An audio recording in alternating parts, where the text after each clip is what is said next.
Yeah. Yo, what is good? What is good? Other than hump day, first hump day of the new year. What is good, brother? Dude, it was a long one too. It's that work life, bro, man. I need to just like I need everybody on the internet to donate $1. You donate $1 to me, and I'll tell you what it's like to not be poor and have to work. My God, you know what? Hopefully, I mean, if we got $1 per each one of our viewers, that's a cool $20, I think. It's almost a meal. It's almost a meal at Carl's Jr. out here. Guys, well, thank you for tuning in. We're back again.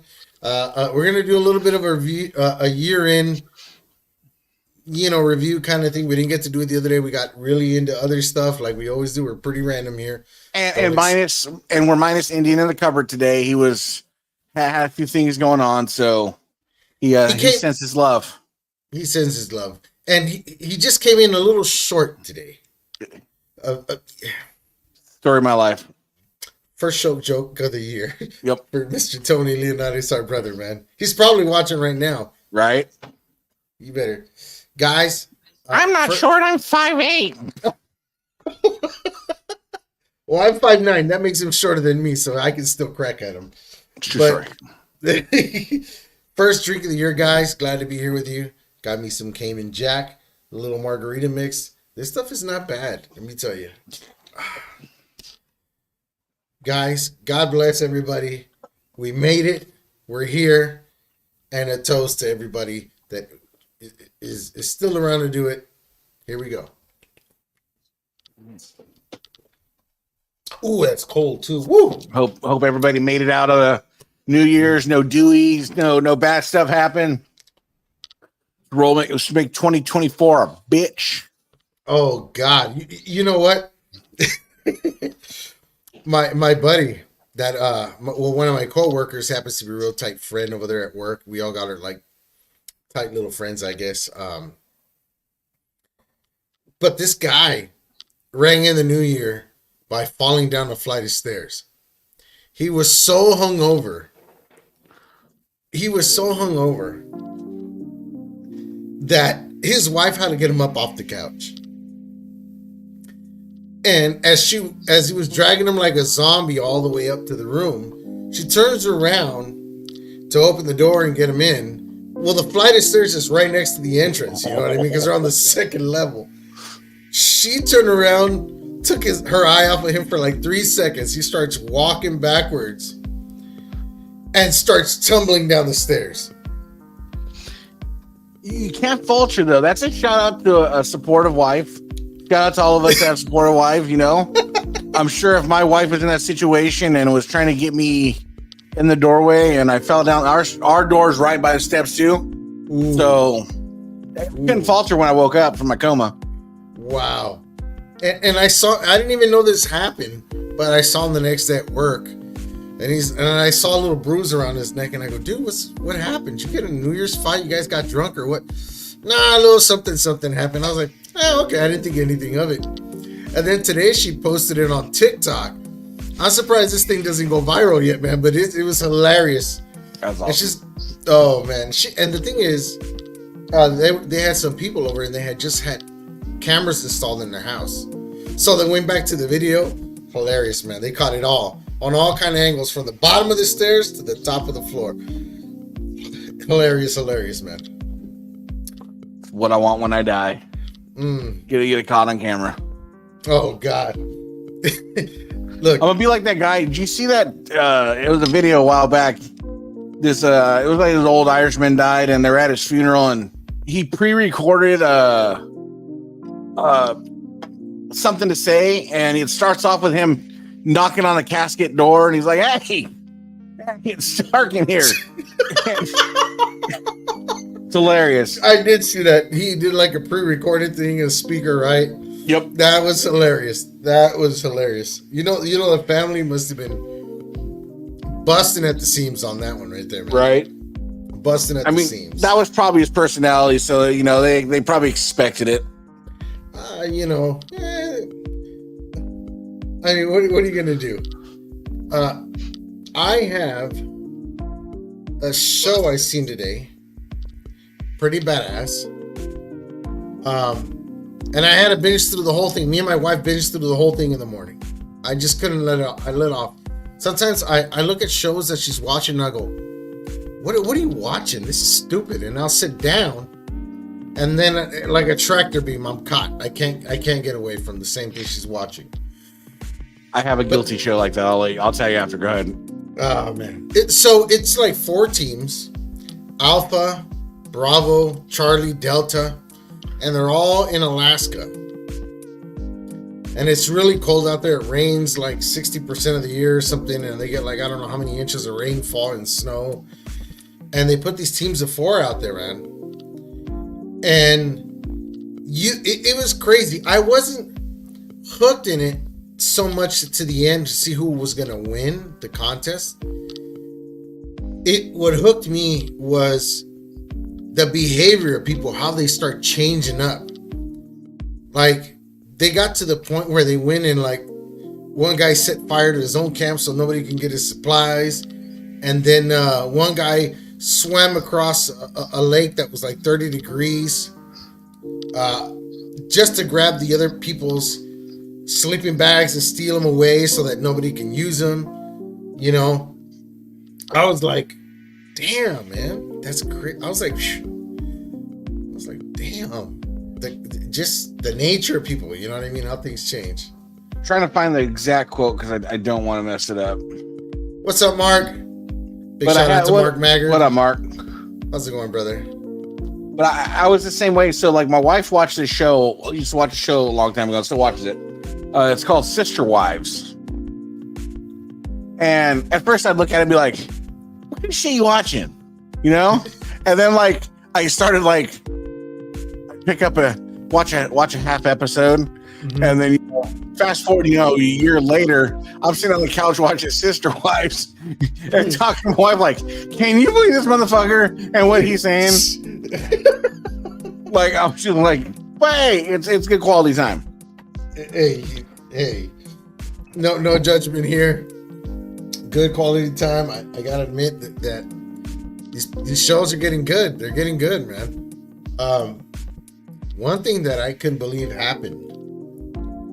And I think this happened while you were doing another podcast. But somebody got called out this Monday, right? Somebody got called out this Monday. Oh, okay. What's up, Andy? What's going on, brother? Good to see you on here. The Rock calling out. Now, it's done in a weird way, but I think he did call out Roman Reigns. I mean, he said the head of the table. That's what he said. I like to think he called it out, and I feel like he called it out, but I think they're just testing the waters right now. Oh, I definitely think they're testing the waters. I don't think they've been giving Cody the push enough. He doesn't have the popularity. He had it when he first popped in, but he just can't keep his hands around. You know what I mean? That grip around people's popularity. So they're losing momentum real quick with that. They got to do something for WrestleMania coming up. It's going to be in Philly. So this jumping back to what you were saying about that show you were watching. Mm-hmm. This is the quote, and this is one of my favorite quotes, and it's from the Dark Knight. He says, "Don't talk like." Says, "Don't talk like one of them. Even you're not. Even if you like to be. To them, you're just a freak like me. They need you right now, but when they're done, they'll cast you out like a leopard. You see their moral code? It's a bad joke. Dropped at the first sign of trouble. They're only as good as the world allows them to be." Damn. That's the truth about 99% of people. They are only as good as the world allows them to be. And when it comes down to it, no matter how good of a person you think you are, on that bad day, whether the world's ending or you can't feed your family and you got to do what you got to do, it's what it is. It is what it is, man. It's crazy. I've been getting a lot into looking at these. I'm gonna try one soon. These meal prepper, like doomsday prepper meal packages they got for you that'll feed your family for I think 3 or 4 weeks per box. Dude, they even have at Walmart. Really? Oh yeah, they have like the buckets, all freeze dried. They store real nice, the whole bit. I'll be trying one that's pretty popular on Facebook. I've been seeing it. I see some reviews on YouTube on them. I mean, the food looks good. I mean, you're not going to get a steak meal or stuff like that, but you're getting nutrients. But you're getting the nutrients. You're going to stay alive. You're not going to go hungry. You know what I mean? I remember back in my old days of high school, we were in ROTC and we went, for those who don't know what that is, it's like a junior military training experience that you get. So we would go out on the field and they had these little packets of scrambled eggs, like a powder. Oh my God, those things horrific. I had that growing up. When I was growing up, we were poor. So we had powdered eggs. Wow. Powdered eggs and powdered milk, because you get it from the food bank. When the food bank gives you food, you get, generally it's like a Cheerios or a Chex Mix. You get your powdered eggs, your government cheese, peanut butter. Man. You know, hey, some solid milk come out of that. Tell me if I'm lying. That government, that peanut butter, was it not the shit? Government cheese and government peanut butter were, I wish they were still around. Bro, I did too. I mean, you had to mix the hell out of it to get the oil to mix with the peanut butter and everything. But damn, that was like the most natural tasting peanut butter I've ever had. Yep. Nice. It was good shit. I ain't gonna lie. Into some good news. Good news for me. Good news for you know. Did you get that shipment I sent you? The shipment. The plates. Those things you're gonna use in the press. Oh, thank you, man. I appreciate that. I really appreciate that. Thanks for hooking up a brother, man. Hey, I had a source. I got it done. So finally, getting the new world heavyweight title straps getting done here at Mendoza Craft, guys. How many Americans have gotten that done? I think it's one. And he's not even, he's a Mexican American. Mexican American. Ooh. God, I just want to do this. I don't know why. Straps guaranteed to come with a beefy 5-layer burrito. Taco Tuesday coupon will come along with them at your participating Taco Bells. But dude, finally, I'm getting this done, getting them out. Doing my first 2 straps. Hopefully, I'll have them finished and wrapped on plates and everything. So the first one I'll be having out, hopefully, will be the first one restoned on American leather, done by yours truly, ready for public demand. And I've seen a lot of them out there that don't have certain stamping on each side. I'm definitely doing that. It's, on the low type of thing, but it'll be done. Accuracy is key here. And if you don't like that, tough titty said the kitty, but the milk's still good. Thank you, sir. Thank you, brother. Appreciate you. Eddie, Terry, thank you so much for that. Thank you for tuning in.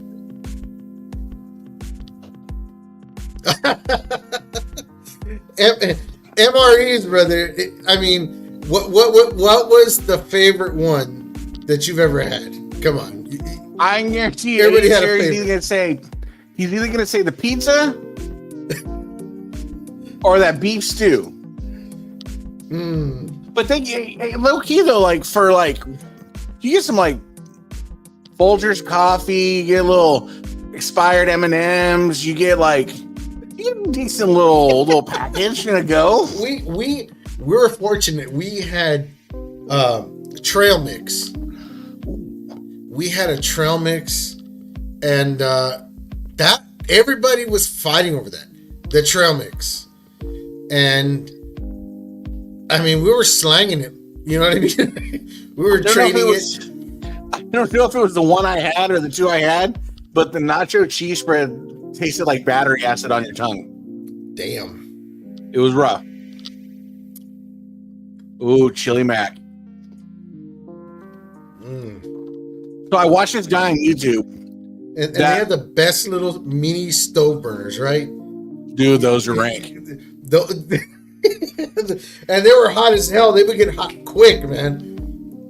But I watched this guy on YouTube. He buys like old ass MREs. And when I mean old, I watched this dude eat an MRE from like 1930. Damn. He opens it up. He'll test it first. He opens it up, unboxes everything. If it looks, copacetic, he gives it a shot. Damn. Dude, he's eating chocolate that looks like, just looks like the dog shit that Will Ferrell licked in Step Brothers. Oh my god! But he eats it and he's like, oh, it still tastes like chocolate. It's just so delicate. And as he's stirring the 50-year-old, 60-year-old coffee and eating the cracker that's so just like, it's so dry. It's like a Popeye's biscuit. The hell? Well, I'll give him this. I'll give you this. I know that these days preservatives and all those other chemicals are like really, really highly used for preserving, but the ingredients are very poor. Yeah. And back in the days, they were using pretty good ingredients. Well, I didn't know. In current times, our wheat is banned in like Europe and shit. There's a lot of things. Europe's got to get their shit together. They're being pansies. I hate what's going on right now. The guy was just referring to the quality of the wheat because, in the United States, there's this company called Monsanto.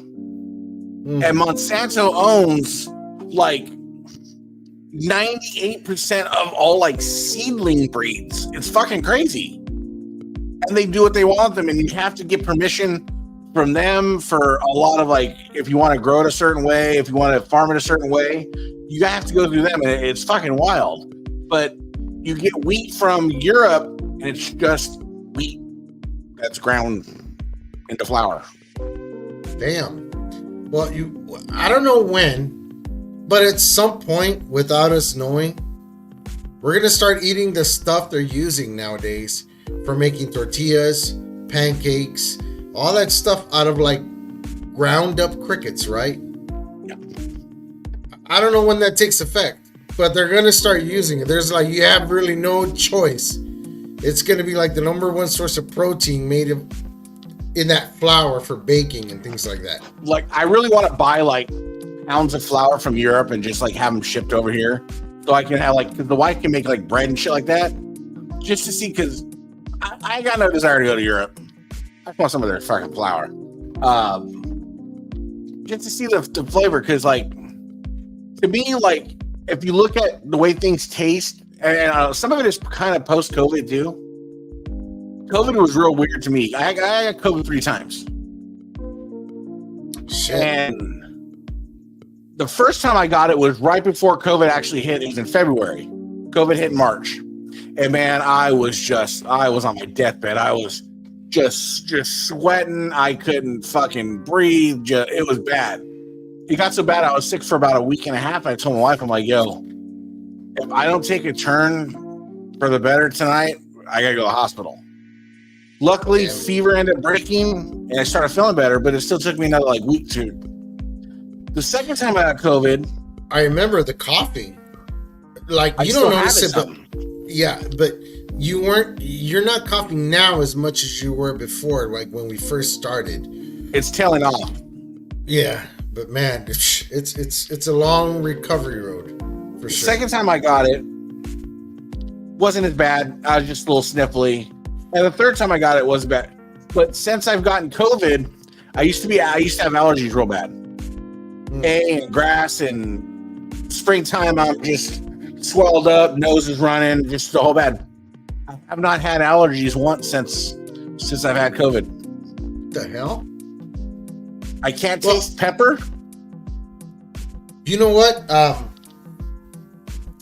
That's something I've heard as of late, because the guys in the kitchen that cook at work, I'll tell them, and I tell them all the time, like, dude, this is missing salt, this needs pepper, hey, this needs a little adjustment here and there, and they go, I don't taste it, or I don't see. I'm like, what? That's something definitely that we don't realize that goes on. But some of us lost some form of taste bud for certain spices and flavors, and even some smells. It's further for me too. As a fat man, you appreciate the smell of ground beef just being thrown on a fucking cast iron pan and being cooked, right? Yeah. It doesn't smell like it anymore. Really? Certain foods don't taste like it. Reese's peanut butter cups. Uh-huh. They taste like just like a chemical. Damn, that really a lot of ice creams just taste like I'm eating a chemical. It's the weirdest shit. Dude, that's crazy. And I know what you're experiencing with that. My dad was in a horrific accident. He got jacked up, hit in the head, thrown out of a car. His nose was all busted. And it took him forever to taste and smell foods. And I don't think I went through COVID. I remember getting sick, but it was just a cold. I never got a vaccine for it. Not me neither. My wife didn't get a vaccine. Nobody in my family got a vaccine for it at all. And it's got nothing to do with conspiracies, guys. Nothing to do with conspiracies. How did the COVID bother you? The first time I was Yeah. Same thing with what? She was like me the first time she got it. She was just thrown to hell, and then the last few times. See, but the problem is, like, my little one is still in school, so she would just bring the shit home. Like, it's like Jesus fucking Christ. Wow. And luckily, they have a good resistance, a much better one than we do. Thank God it worked out that way. We call her Patient Zero. Patient Zero. If there's a will, there's a way. She's bringing us a fucking flu home. I swear to God, it's so bad. Oh shit! It's inevitable these days, man. It's just inevitable. You can't do it, man. It's true. You can't avoid it. We have Lysol sprays. We hit up the doorknobs and the pathways and stuff like that. But one way or another, it's gonna get you. We didn't really do much of the whole spraying. We did a little of the hand sanitizing, just when around public. But as far as that, no, like, I mean, it even pushed me to, like, we couldn't find toilet paper. I fucking went on Amazon, ordered a bidet. I fucking use bidets now, bro. Damn. Bidets are, we're gonna go there. I'm sorry, but bidets are the single greatest invention you can ever have. Because, like, I was a poop and shower guy. Now I'm a poop and pressure washer guy, because I got the bidet, just turn it on, sit there, I'm watching TikTok, catching a pressure washer. I'm good. It's so nice. I've been thinking about that. Yeah, try it. Now they have, like, an attachment. They make it easier for you. You take your $40 on Amazon. You take the valve off and you cook up the other one. What I have. The wife won't let me get the one I want. The one here, I'm not plugging in the toilet, because there's one that has, like, heated seat, heated water, like the whole. It's got a whole lot of, like. I'm pretty sure it says hello when you walk in the bathroom. As it is, it's hard to get our asses out of the bathroom when we're in there. You start to make it comfortable. Holy shit! Did you ever watch Rob Dyrdek, that skater? He had that show with Big Black. Yep. He had the big ass recliner seat for a toilet seat, bro. Who, if you were rich and had a disposable income like that, tell me you wouldn't have in your man cave that type of shitter. Oh man, mine would be a race car chair. Mine would, my feet would go up the whole bit. My bidet button would be the NAS button, the NOS button. You know what I mean? Like time to spray it. Oh shoot. There's just too many ways to make that cool. You know what I mean? That was the cure for not finding toilet paper. Is like, yo, so you minimize your toilet paper, you cinch in, you're just, I'm good. Damn. Try me. Okay, my house, 6 kids, which none of them know how to be sparing with anything. They'll take like TP and roll it up into a big ass pillow. Take one wipe and it's out. You know what I mean? Like per wipe. I'll go through a pack of like 24 rolls in 2 days. Wow. And there you go to the store again to buy like a pack for $15-$20. If I were you, I would just end up at the flea market where they sell those giant. Have you seen those giant packs of toilet paper? I know it's single ply. I have. It's like fucking like 16 a layer, and there's like 4 layers. And people are just walking out with a fucking pack of toilet paper like that. I used to do that when I was in LA because I used to go to the swap meets and buy it. But there's none out here where I live. None. Not one swap meet. I really miss that about. Yeah, man. Not one. Not one flea market. Like nothing. 17 feet. Shit. The only thing I won't miss about that teepee is it'll cut you like razor blades after a while, man. It'll cut at you. You gotta have calluses on your crack, because I stole the same from my buddy Randall Angel, but that type of toilet paper does leave what they like to call clitty litter on your. It leaves a little bit. I stole it from him. Can't take credit for it. Wish good. Clitty litter. Wow. Well,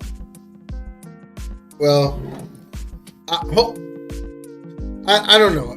Things changed for me the way I used to operate and buy stuff and keep things under a certain budget. Now, just where I'm at, everything is store bought. Target, Walmart. You got to pay full price for everything. There's no discounts to anything at all. Anywhere where I'm at, it makes it tough. Hey, 80 Terry's giving me an idea. That's a show idea. We all 3 get a couple of the same MREs. And we have MRE taste test off. Ooh. You know? That's not a bad idea. But we all gotta have the same thing. Nobody cheats out of not eating a certain item. No. So especially Tony. Like, have you tried freeze-dried ice cream? I have not. So we have a Bass Pro Shop here. And one day the wife and I were walking through the Bass Pro Shop, which she hates that store now because I used to go there 900 times a month. But you go through the little sections and they have like this freeze-dried food section. And we're like, it's fucking freeze-dried ice cream. And so we got some, and I don't know how I would describe it. Yeah, it's ice cream, but like you put it in your mouth and it's like warm and it's like kind of hard, but then like your saliva hits it and it's ice cream. It's this weird like mouthful. What the hell? Yeah, it's weird. Stays out in the open. You don't need to freeze it or have in the refrigerator or nothing. It's weird as shit. Wow. Well, look, 80 right here. I can get you guys a few. Just let me know. We'll be definitely hitting you up. Believe me, we will. That's true. But 80, be realistic. How is your palate for the cheese spread? That cheese spread was the worst experience I ever had. I had a cheese spread, which it really didn't spread at all. and it didn't taste like cheese. No, it was like, how can I explain? It was like Play-Doh type of soft, and I was expecting cheese whiz break up.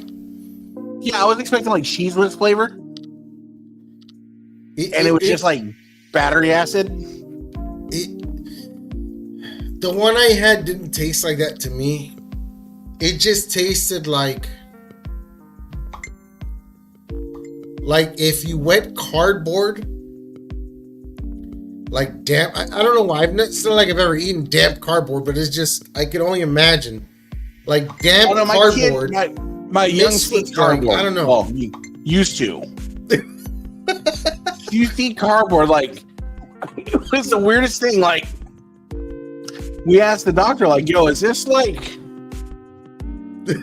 yo, tell us now, you know, is this just a phase, or you know, I'm chasing around the house with a coat hanger because I'm worried that she's, you know."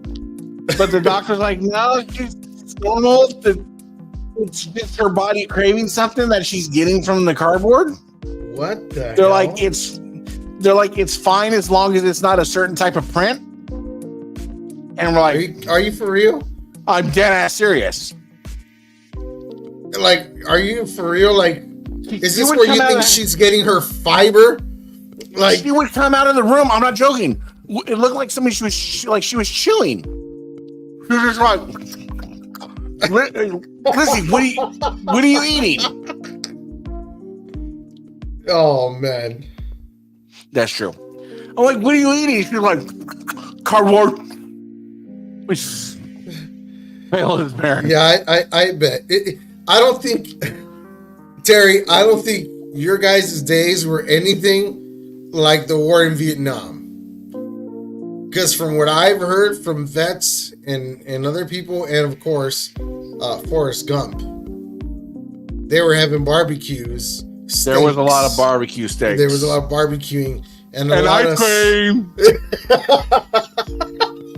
They had real ice cream, and now it's not like that anymore. At least I don't imagine. I've had friends serve in Iraq, and they never told me anything about barbecuing or anything. Because they get a lot of that. I forget what they're called. They got a lot of hash, no weed, but you know. No, I forget what the companies are called. It was like, if I'm right, I might be wrong, but it was like what Blackwater started out as, where they would just bring like food and like they were catering and stuff like that, and then Blackwater was like, "Yo, we got some soldiers too," and then it sprawled into something else. But like the caterers, like Afghan Coke, and like, so that's another. I gotta find a video just to show you, so you can play. Like these dudes in like Pakistan, right? They make like soda, like street vendors. Mm-hmm. It's the most over the top fucking shit you ever. I'm gonna send you a link so you can play one. It's the most over the top thing you'll ever see in your fucking life.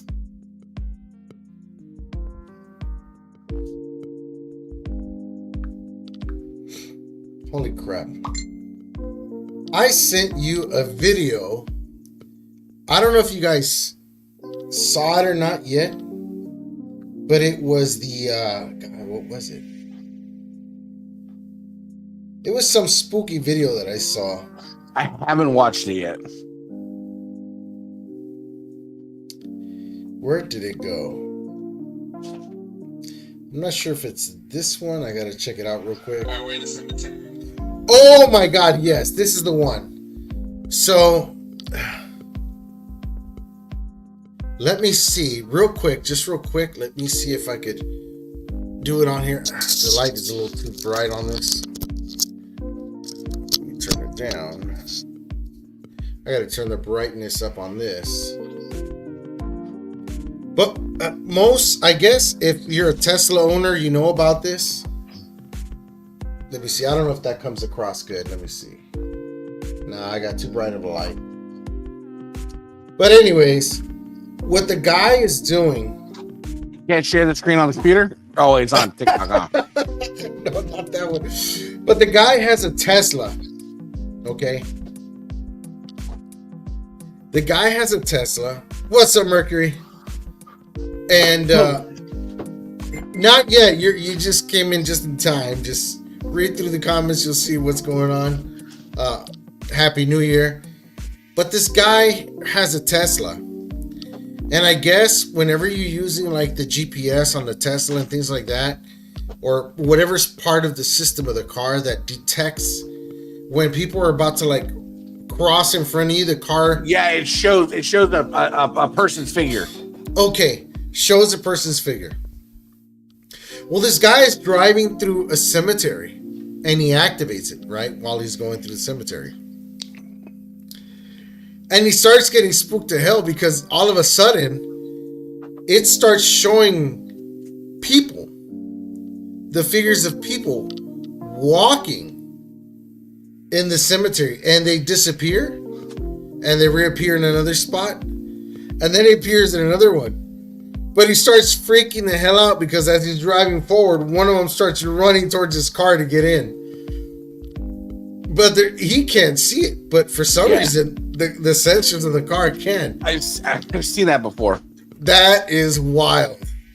That's wild. If somebody's got a Tesla out here, we're gonna go experiment with that. I definitely need to go and do that. Speaking of Teslas, Teslas are the shittiest shitbox I've ever drove. Are they all getting recalled? I don't know if they're all getting recalled, but the one I had, the Model 3, and it was literally like the worst Chinese plastic, recycled plastic. Just fit and finish was terrible. It was the worst car imaginable. I was like, yo, it's a fucking Tesla. It's gonna be badass. Nope. Hey, Terry, I got a question. So, I watch a lot of military documentaries, a lot of military videos on YouTube. You ever just like peruse and be like, yo, I know that fucker? Or like, I was there. Like, does that trip you out or not? Or is it just kind of like, is what it is? I haven't really seen a documentary yet today where I've seen anybody there that I've ever known. I've seen documentaries about downtown LA. And I've seen a few people there that deserve to be on that street, man. Skid Row ain't no joke. Right? So I watched one documentary that was a military documentary that was just, it was as wild as it can be. So this guy, it was called, if I remember right, it was called, what was it called? Only the Dead See the End of War. And this guy was a journalist. At first, he embedded with some Taliban and things like that, and he started feeling guilty. He started feeling a type of way because like they kind of took a liking to him, apparently. And them taking a liking to him, they invited him like, yo, come watch us plan to like mortar attack this fucking these troops, or look, watch us send this guy off with the fucking IED strapped to his dump truck. And he was just like, it fucked with him, right? And he was just like, and then the thing that kind of tipped the scales was they were driving down this road in Afghanistan or Pakistan that was like a known like Taliban road. There's like dudes with like black flags out there, and it's like just fucking wild. Well, they ended up trying to kidnap him, but luckily the guys were able to like, yo, hey, this guy's with us, leave him alone. So after that, he was like, yo, fuck that, and went and embedded with the troops. And he's going around with some soldiers, and they're going from, they're kicking in doors and they're doing their work. They get to this one village that's like, it's got, a mud hut. I don't know what you call it, like a mud hut type fence up. And the sniper like shoots this dude running across the field with an AK. Damn. And so they go out, they grab him, they grab the gun, they drag him back into the compound. So they're searching him, and I give this guy was shot in the side with the 308 round. So That's not a little round, 7.62 by 51. And they drag him in and they take his ID and they pull his mags out of his pockets and stuff like that. And he's just, he's doing his death breath. He's just, just laying down, Those right? Last little gasps of air are horrific, man. So you think there's last few gasps, right? So what's up, Scott? He's gasping and some of the soldiers are like, fuck, man, want this guy hurry up and die. So, another soldier takes a towel and sort of throws it over his face. And for a few minutes, he's just sitting there, but the cameraman is just staring at him. Like, if camera's on him, he's just staring at him. And the cameraman's narrating, and the cameraman's like, yo, I could literally just cough or sneeze, and these guys need to give him aid. He's like, but I didn't. He's like, I just sat there and watched this guy bleed out. And he's like, I don't know if I'll ever come back from that. Dude, it is a fucking dark documentary. That stuff, those life moments will scar you forever. They will scar you forever. Tough to recover from anything like that. Gives you nightmares. I remember growing up, I was just telling somebody else when I was at work the other day, I said, because they were talking about like certain videos online. Some girl, she's from Nicaragua, Nicaragua. And she's showing pictures of something happened in her town. I guess people were riding in a bus that was in a bad accident. And people usually hang their arms out of the buses over there. They have those windows that slide down like the old school buses.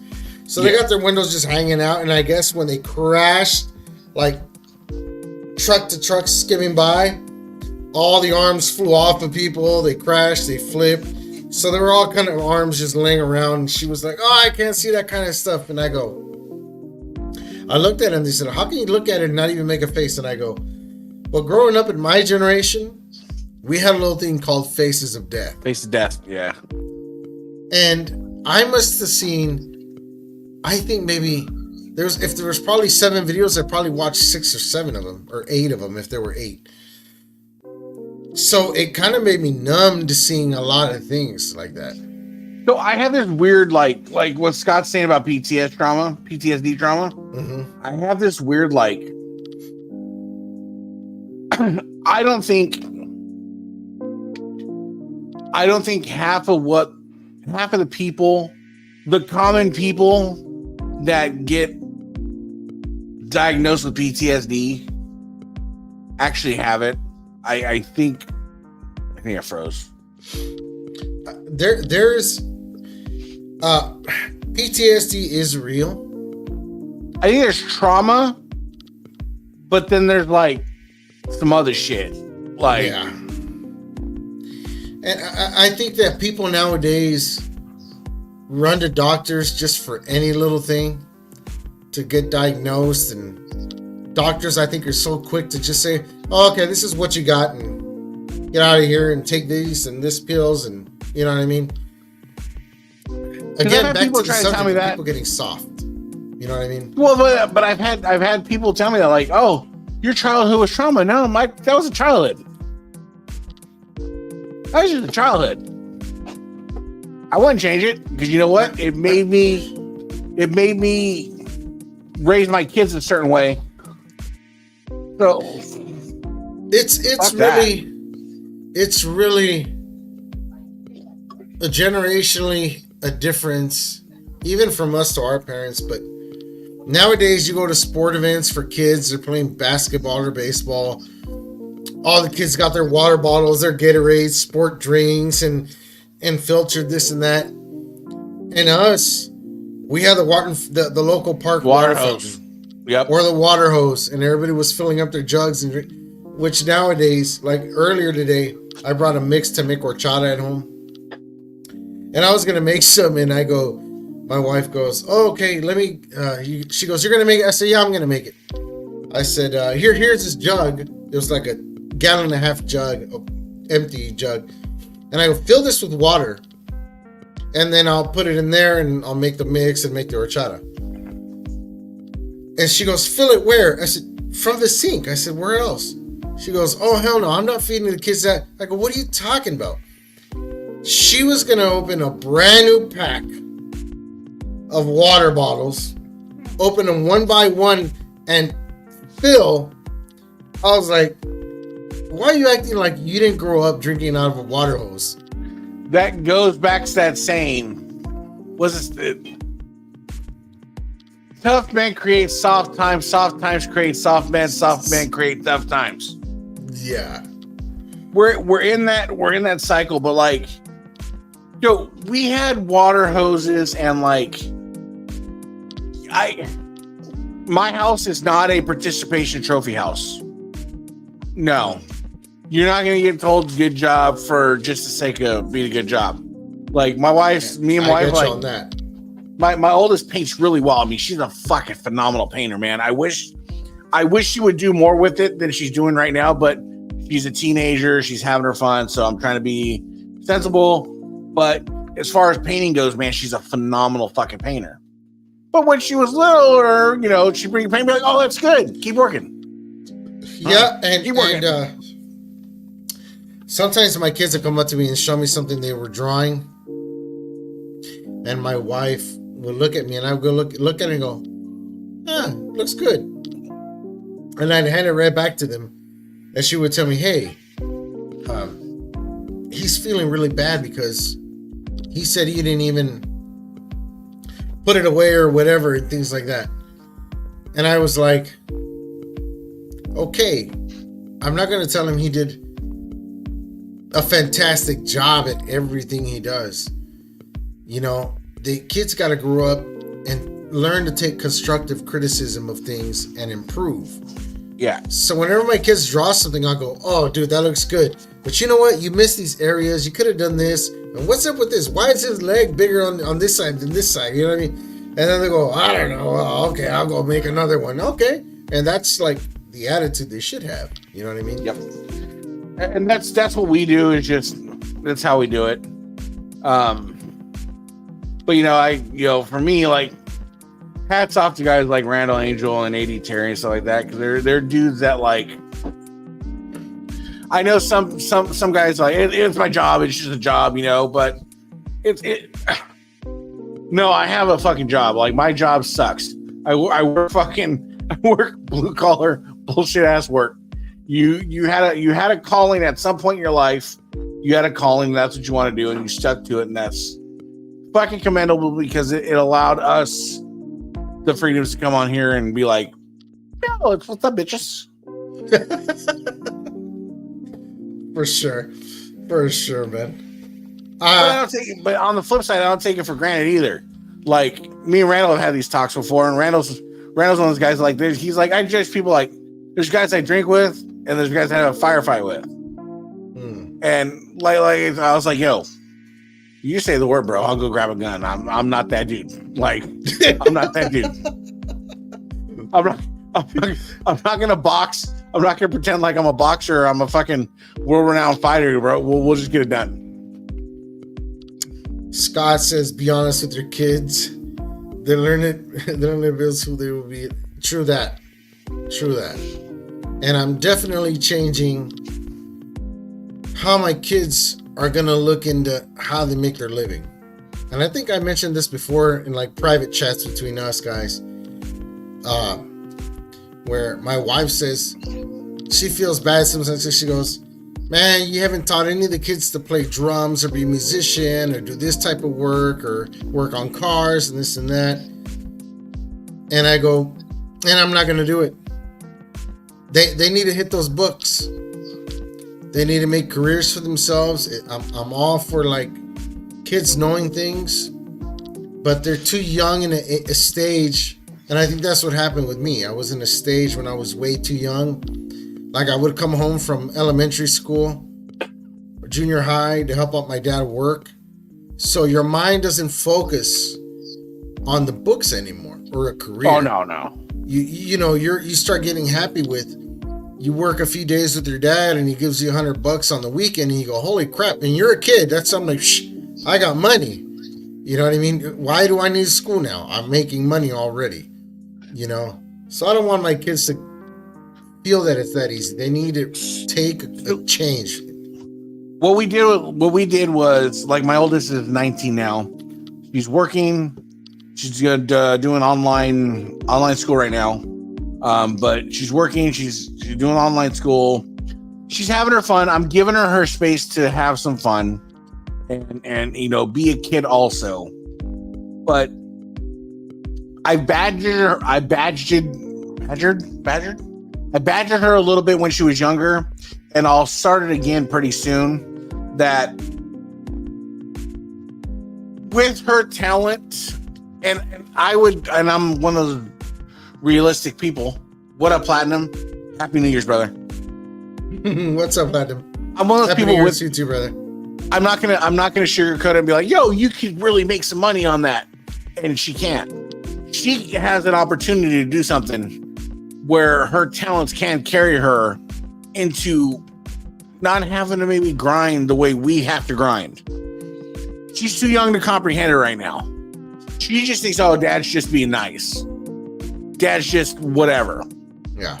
And the thing is with me is, like, when I was younger, I was on the flip side. I would, draw art contests and send them in. You remember the comic books? You get the art contest, you send it in, you draw the fucking teddy bear, you send it in, whatever. Yeah. Well, I would have people come to my house and they'd be like, yo, your son's really talented and we want to, give him this or do this for him or do this for him. My dad was, that's a fucking scam.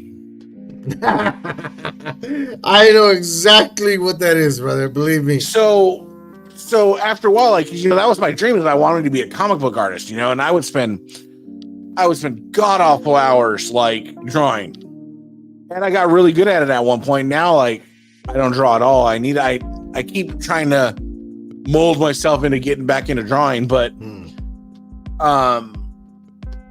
with her, it's just like, I don't want you to have to get up every day and go to a job you have to do. Yeah. Bro, you can paint a set of Air Forces and sell them for fucking $250 online. And you just roll out of bed and you're painting and you're having a jolly time. You can paint a portrait or whatever you want. You can do that, and please, I want you to do that while your father's alive and your father's able to support you. And that right there is something that, like, I think this is why the workforce in the United States is not doing so good right now. Everybody hates their jobs. They go because they have to show up. They have to put the hours in. They have to bring a paycheck home. But they're not loving what they do. And I'm speaking for me. I wake up every day and I wish that from the moment I wake up, I could just go into the workshop and work on leather till I shut the lights off at night. But I don't think that, see, and that's the thing, is, like, for like a guy like you, you're a talented dude. I don't think that's far-fetched. Because if you look at the amount of money that we actually really need to function, it's not like we're fucking Bill Gates and fucking we're trying, we got to have so much to function, right? Yeah, correct. And that's the thing, is, like, for me, is like,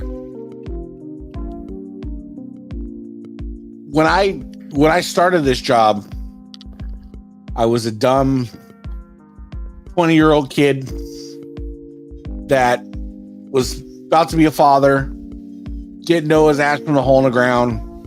And I remember distinctly, yo, I'm just going to work this job for like 18 months and I'll get something different. Well, 20 plus years later, I'm still there. I'm still driving down the same street, looking at the same flagpole, and now it's like all that's changed is the level of responsibility I have there. And it's not something I wanted because I didn't even want to be there. But I have a responsibility as a man. And I'm fortunate to have a wonderful support person. Not everybody has that. True. I acknowledge I have that, and it makes it a world easier when I know like I can stumble, but I have that person that's like, yo, you're good.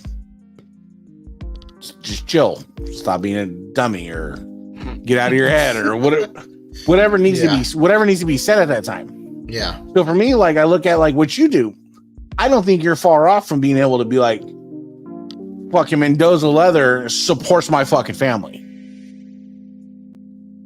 You know, and that's the thing, that's a testament to you, your talent, your crafts, because it's a talent and it's a crafts. You know, and push, and as a friend, like, yo, support you guys, no matter what. Mendoza, I'm gonna go for the Mendoza some leather and whatever I gotta do. If I gotta just sit here and be like, yo, every show I'm on, be like, check out Mendoza Leather, that's what I'm gonna do. You know, so you know, Tony, you know, he's stuck in the cupboard, but he's the same way. You know, we're all trying to do all trying to do the same thing. You know, everybody's just trying to get by in the best way they can get by. That's why we call it the grind. Yeah. So we call it the grind, really. In 2024, I'm gonna step out of my realm. I was telling the wife, I'm getting into some 3D printing, looking up 3D printer. I'm gonna start 3D printing some stuff. I'm not gonna do like, you know, I'm gonna be hitting you up. Well, you know I'm gonna be hitting you up. I wanna. There's certain things I want to do, but there's other things I want to do. I want to get into like restoring LGNs. Okay. Oh, yeah. Things like that. I need things that kind of take my mind into another realm.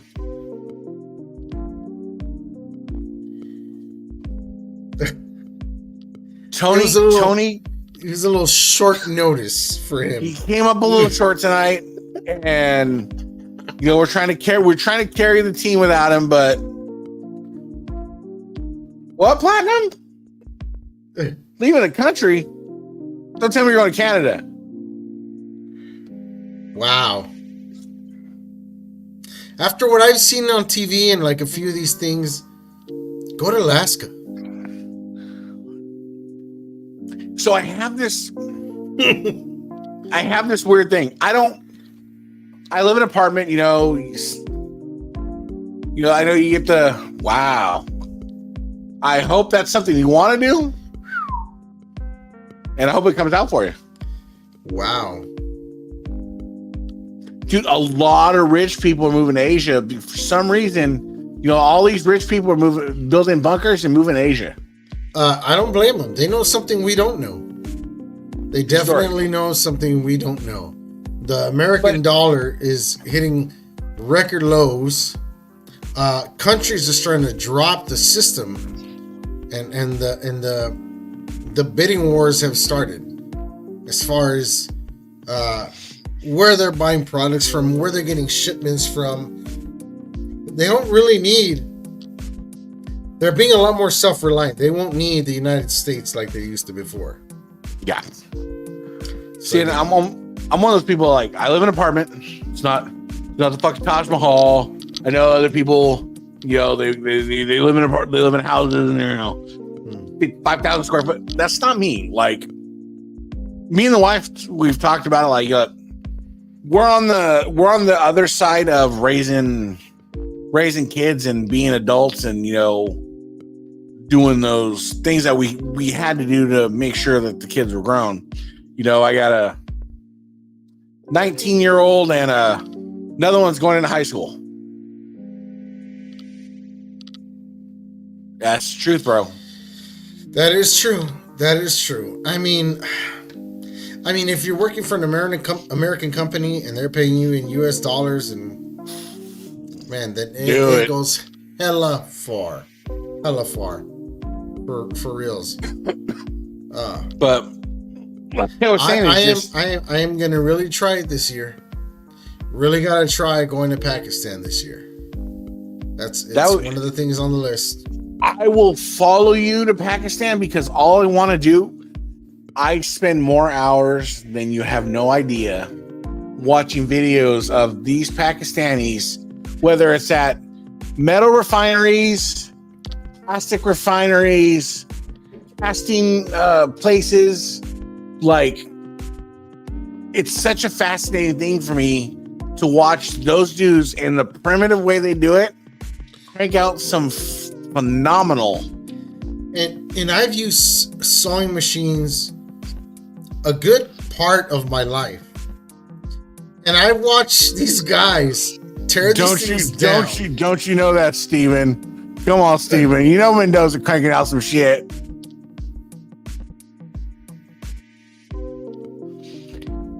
Oh, bro. Thank you, brother. Shout out to Stephen Hammer. Brother, I want to see more of your content. We've been missing you on YouTube, brother, for sure.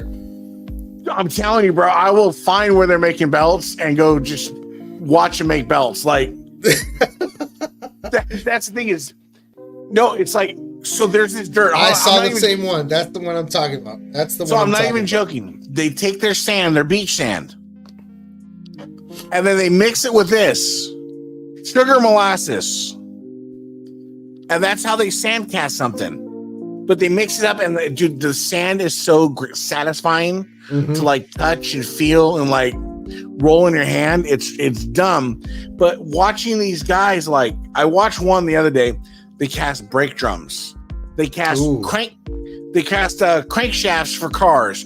They're casting everything. And I'm just like, I can't wait till artificial intelligent girlfriends start being made. And then these guys start bootlegging them out in Pakistan. Right?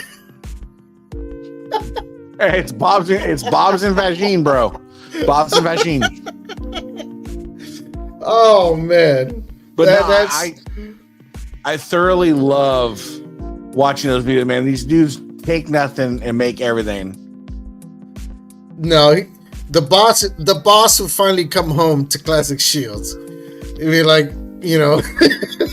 when you watch a guy with no shoes on take 75 Mountain Dew bottles and make a lawn chair out of it, bro, your life changes, dude. No, so Steven, I have asked Nawaz like 5 times already. I'm like, look, bro, I will never buy another belt from you if you don't sell me a piece of that bed sheet. And he just laughs every time. I want a piece of that bed sheet before I fucking die. Life's goal. Because you know how much I can get for that in the hobby? That's gonna be one of those things that when it retires. Nope. I figured it out. Fold it, frame it, hang it on the wall. Nope, I figured it out. I'm gonna order a belt, and the backing's gonna be that bed sheet. Oh my god.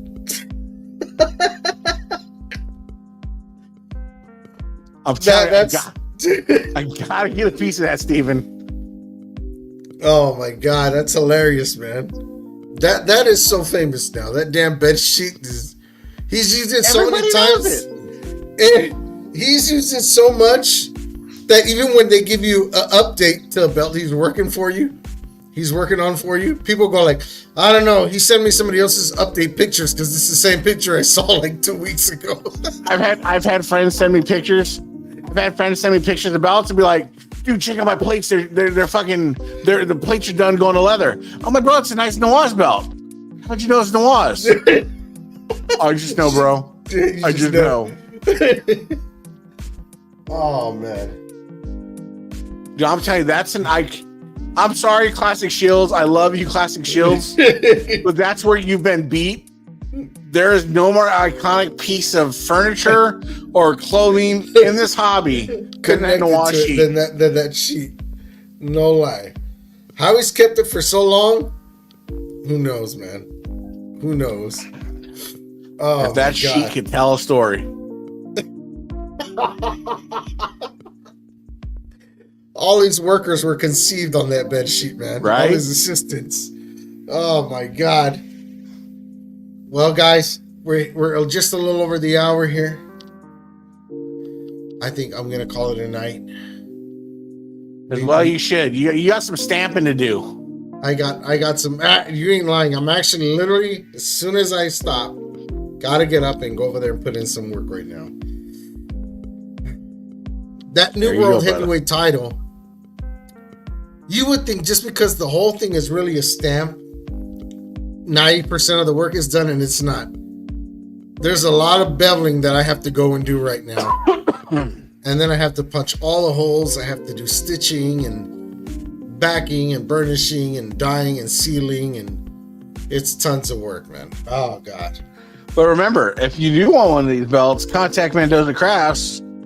Follow him on Mendoza Crafts. And look my boy up, because you know what? First American. If you ain't first, you last. Ricky Bobby. If you ain't first, you're last. All right, guys, we're out of here. Kids. Appreciate you. Till Like, next week. share, subscribe. Recommend us to somebody. Appreciate you all. Thank you so much. And we will see you on the next episode of the Gold Milk Diaries, guys. Okay? Let's go. Are going to be out of here already. You guys try to be good. Okay? We try our hardest. And we're not doing very good. We fail a lot. At least I fail a lot sometimes. It gets lost in translation sometimes. It gets lost. Out of here, guys. See you on the next one.